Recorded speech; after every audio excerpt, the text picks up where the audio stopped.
We see a world where there is a direct revelation of truth through our intuitive and spiritual nature.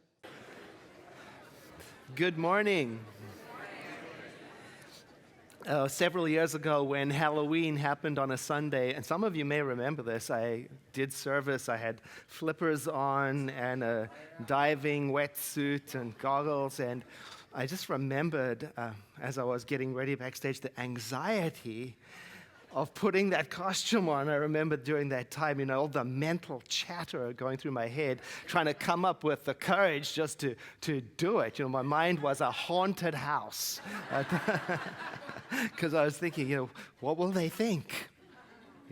What will they think? Will some people disapprove? And they did. Well, they did, yeah. And what if they brought guests for the first time, Will the guests think I'm always this crazy? That's correct. Maybe it will just confirm what everyone has always suspected, and that is that I'm just plain silly. Yeah, thank you. And even though I was filled up with anxiety about putting on that costume, when I get to think about it, really there are all kinds of costumes that I put on all the time without any hesitation whatsoever. And some of them are mental, I put on these costumes to manage what other people will think about me. Dress this way, act this way, walk this way, think this way, be this way. All of them just disguises. Disguising my real self so that I can be acceptable. Which is an odd thing when you think about how the creative genius of the universe created each one of us to be unique. Fitting in can be very difficult. Have you ever tried to fit in? Forget about it. It's based on this idea from our vision statement. Won't you read it with me together? We encourage our community members to live courageous, fearless lives and to be passionate about its possibilities. Well, that's all good and well, but it can take courage to be ourselves. And in some cases, we may have to discover what is our authentic self. What is it? One of the favorite classes that I teach at the center, and we're starting again in January 2017, is called Beyond Limits. And one of the things we do in that class is we ask students, how does the world define success? We make a list of all the things, and they'll say money, career, certain car, relationship, marriage, 2-point-something children. They give the whole list. Then we say, put that aside for a moment now. How do you personally define success? And they'll come up with a completely different list. They'll talk about happiness, connection, meaning, compassion, inner peace. And then we ask them, and which one of those lists are you trying to fit into? Who are you trying to be? Is it your personal list that drives you? Or are you trying to fit into the list that belongs to the group mind? Who are you trying to be? And then there are the masks that we put on to cover up, to protect ourselves so that others can't see what's really going on. One of the things I do when I'm embarrassed is I make a joke out of it. I act silly because I would rather have you laugh at the silliness than laugh at me. I learned that as a coping mechanism in school, to deal with bullying. But I still do it. I disguise what's going on inside of me to look like someone who is coping, who is strong, even though oftentimes it's just an act and I'm just as clueless as the next person. We're not clueless. I believe that my life is directly connected to yours, and that your life is directly connected to mine in a way that can only make sense when we reveal ourselves to each other. Otherwise, we don't know what we're dealing with. Our music director, Chris, he often says to me, I wish somebody could throw a switch and in that moment, everyone would know everything about everyone else. He said, then the world will be a friendlier place. And I went, I don't know. But I get the point, right? Rabbi Lawrence Kushner, in his book about Jewish mysticism, Honey from the Rock, he offers this poem. Now, it's poetic language, but it's beautiful. Some seem to be born with a nearly completed puzzle, and so it goes. Souls going this way and that, trying to assemble the myriad parts. But know this, no one has within themselves all the pieces to their puzzle. Like before the days when they used to seal jigsaw puzzles in cellophane, ensuring that all the pieces are there. Everyone carries with them at least one and possibly many pieces to someone else's puzzle. Sometimes they know it, sometimes they don't. And when you present your piece, which may be worthless to you, you present it to another, whether you know it or not, whether they know it or not. You are being a messenger from the Most High. That's a lovely message. You are a messenger of the Most High. The way you are is the message of the Most High. It has meaning and value. Maybe not for everyone all the time, everywhere, but you are not here to be someone else than who you are. You are here to be your true self.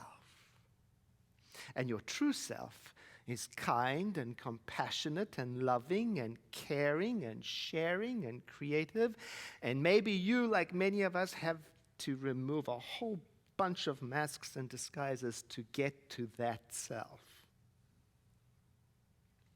It's truly a lovely message to consider. You are the message of the Most High. And what might that message be? Well, I can think of a couple of things. It could be the love that you impart to your children. It could be making a change for the better in your work environment. It could be support that you offer to a stranger or a neighbor. It could be the improvement that you contribute to the way the world is run. It could be something that you don't even notice in yourself. Maybe it comes out of you in a moment of authentic unguardedness when you have no mask on at all. I've been thinking about that. I received a note quite a while ago from someone thanking me for the kindness with which I treated her during a time when her family got into trouble. Things took a nasty turn. It got messy and the police were involved, and I had to literally roll up my sleeves and get down in the trenches to help. And she said that the way in which I treated her made the difference between giving up and going on for her. And when I thought about it and looked back to that event, I realized I wasn't trying to be kind. I wasn't putting on a show. I wasn't trying to be somebody that I'm not. It was just one human being responding to another human being in an undefended way. I never thought much of it until later. It's a key idea, especially for these times, to respond to each other, to respond to the self in each other as a place to begin healing and peace. Because these days it seems to be that we're looking at each other's disguises and responding to the masks and the labels, not the self. Republican, Democrat, immigrant, citizen, gay, straight, or something else. And it's easy to forget that under all of these costumes and labels, there are real people with real hearts and real needs, every one of them containing a spark of the original life. Now, this Halloween, I want to ask myself, and maybe not just for Halloween, am I reacting to the costumes and forgetting the real self? Am I letting the labels frighten me and forgetting the real self? Can I take a moment to listen with my spiritual ears and see with my spiritual eyes through what is going on in the outer? No matter what mask or disguise is presented to me, can I see through to the truth and witness other people's hearts, the hurt maybe and the fear? I think it's an important part of beginning healing. And I know I can't insist that other people take their costumes off when mine is so important to me and my safety. And it's also fun to pretend, because Halloween. You know, where I come from, South Africa, we don't celebrate Halloween. Perhaps that's why it's one of my favorite experiences. I've got no history with it. I've got no expectation, no disappointments, no baggage. So I get to make the whole thing up. Actually, I've discovered everybody's doing that. Everybody's just making up Halloween. I found this on the internet. Halloween has become one of the most important and widely celebrated festivals on the contemporary American calendar. And it's not even officially a holiday. No day off is given for Halloween. No federal decree is proclaimed establishing it as a national holiday. People simply do it. I love that. See what power is in that? Just do it. Do you see what power is in the people? And you know what I love about that reminder? Oh yeah, make it mean what you want it to mean. And make the best out of it. Simply do it. Participate or don't. And I love it because there are so many parts of life that are just like that. Participate or don't. Make it mean something or don't. Make the best of it or don't. My grandmother taught me that. I remember complaining to her when I was young. I was complaining to her about the difficulties of growing up with a special needs brother and how it felt like my childhood was being hijacked and taken away from me. And I remember complaining to her and feeling guilty that I was complaining that I needed new shoes and I didn't want to ask for it because my family couldn't afford it. And her advice to me was, Edward, make the best of it. And then she added, we'll make the best of it together. And in one kind sentence, she taught me it's okay to acknowledge when things are hard and then to stick together to make something better out of it. Another thing I love about Halloween is the silliness. The goofy opportunity to suspend so-called normal life and step out of the expected and the routine and see the world through different eyes, to take a break. In the book of the month, Vital Signs, Greg Lavoie, he writes about it. His language is so beautiful. He writes, ultimately, what we need to do is get out from behind the desk and the chores from time to time and create a little estrangement from business as usual. Isn't that wonderful? That resonates for me because business as usual without a break can really get me down. I can tell when I've been going too long without a break. Can't you? Oh, I get all grouchy. I become less focused. I'm more inclined to believe the costumes and disguises when I'm running on empty. I need a break sometimes. And it's not that I want to avoid my responsibilities or pretend that they've disappeared. It's just that I get the value of pressing that metaphorical pause button for a moment to remember the healing power of such beautiful things as the ridiculous, the comical, the humorous, and the magical healing power of interacting playfully with complete strangers and making the best of it together, no matter what. You know, when I see somebody on Halloween at the supermarket in an angel outfit, I don't see a Democrat or a Republican or this or that. I see an angel, and I just love her.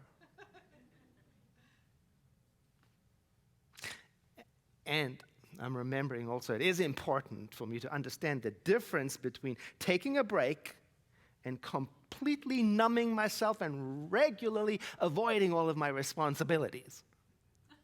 That's different. Greg, in the book, he warns us that if we consume popular culture to fill up the emptiness, it would be good to remember that popular culture bites back. Because while we're consuming it, he writes, it's consuming us, gobbling up our precious time, emptying us, and sometimes even eating our creativity. That's chilling. Taking a break is something we do for spiritual health, not for avoidance. Yeah, sometimes when I speak to people who are experiencing great difficulties in their lives, if I have the opportunity, I might notice that the troubles are consuming them to the point where they're forgetting their true self.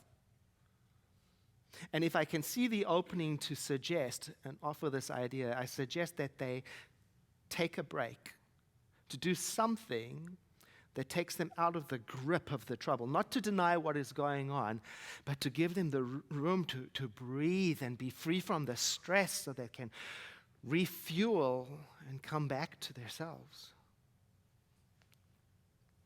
And even so, eventually we all have to come back to life, to what we're dealing with, to family, to relating, to sharing,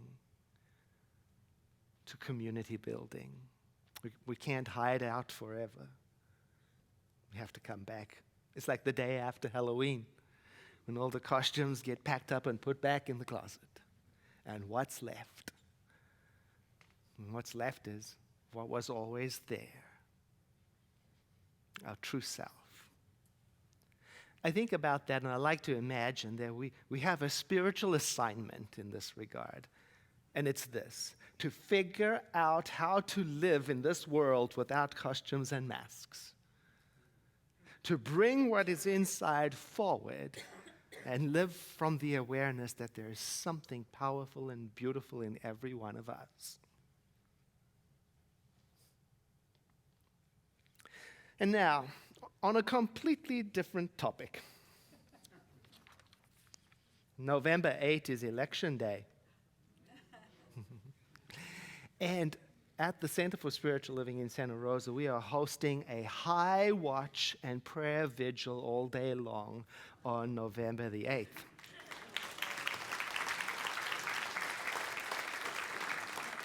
It's open to anyone to come in and drop in. It'll be in our new meditation room upstairs.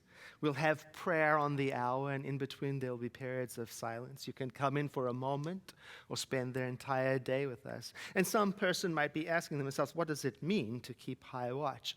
Well, if you take the opposite phrase, the low watch, you can kind of get the idea, right? One's looking down and the other one's looking up. It's like that. It's a metaphor that describes where my awareness is, what's in my consciousness. And it means this simply: if I look down to the dirt, I cannot see where I am going. But if I look up, I see broader horizons, and my energy and attitude follows me up. And as the song says that we heard this morning, it's in every one of us to be wise. So find your heart and open both of your eyes and look up. And not only will you be lifted up, but when you are lifted up, all people around you are lifted up. We do it not for ourselves, but for our nation too. And I will remind you next week of that option to come and drop in at our day-long high watch and prayer vigil on Election Day after you've voted. And now on another note, a completely different topic. Because it's the final week of our Giving Intention program, the last week in October, I wanted to remind you that those people who submit their giving intention form in the month of October will receive as a gratitude gift an invitation, an exclusive invitation, available only to people who drop their giving intentions in the month of October, and there will be no exceptions. An invitation to an exclusive workshop opening to receiving with me. We'll mail it to you once we've entered in your information into our system. When you help the center to be financially healthy, you're helping us to help each other. I want to read this article to you that describes the way we help each other. It's from our Giving Intention program. In some regards, the center seems like a pretty upbeat place, with lots of folk talking in the social hall about abundance and growth and new possibilities or sharing success stories.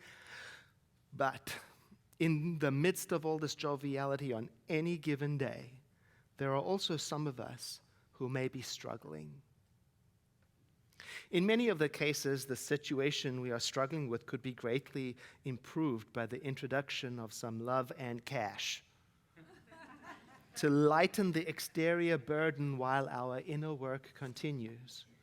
We have a program for that, a member assistant program, which is the face and the hands of financial and spiritual support for those times when money and tender love and care can remind us of the truth of our being. We provide one-time assistance for eligible members, and everyone who applies receives a visit paid for with a prayer practitioner so that they can get help untangling the knots so that they can redirect their energy to their life focus. Over the past few years, we have paid for the airfare for a member to visit a terminally ill parent. We have paid for the first and last month's rent on an apartment for a member who had to get out of a very dangerous situation. And we have been there for many of our members who encountered sudden and unexpected economic challenges, whether by way of tragedy, health concerns, or other means. Now, any staff member, practitioner, or the front desk receptionist has a confidential member assistance program application form, or you can download one from our website.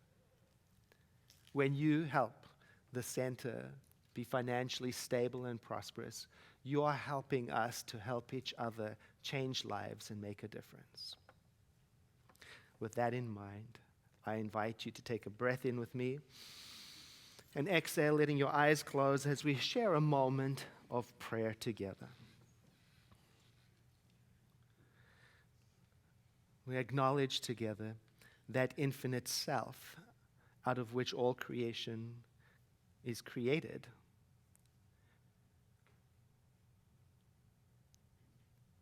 Everything that has form, everything that is invisible, everything that is in the realm of idea, everything that is in the realm of potential, all of it from this self of the divine. We are contemplating this self as being present in us, as the spark of our own life. We are contemplating that we inherit its qualities, if we can say it that way. And I mean by that, its infinite wisdom shows up in us as our personal wisdom to choose and to be clear-headed. Its unconditional embrace of all creation shows up in us as human compassion and empathy and love and sharing. Its ongoing and endless creation shows up in us as our ability to create newness, think new ideas, solve riddles, and make things new.